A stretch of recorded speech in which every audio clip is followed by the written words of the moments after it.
Ya, cara membuat daging malbi ya dengan bumbu siap saji Itayudis nih. Ini kita lagi proses masak daging malbi 2 kilo ya.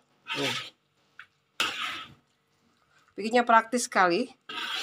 Tinggal aduk ya bumbu dengan daging seperti ini. Lalu kita diamkan sebentar sampai kaldunya keluar. Setelah itu kita tambahkan santan. Kita masak sampai matang.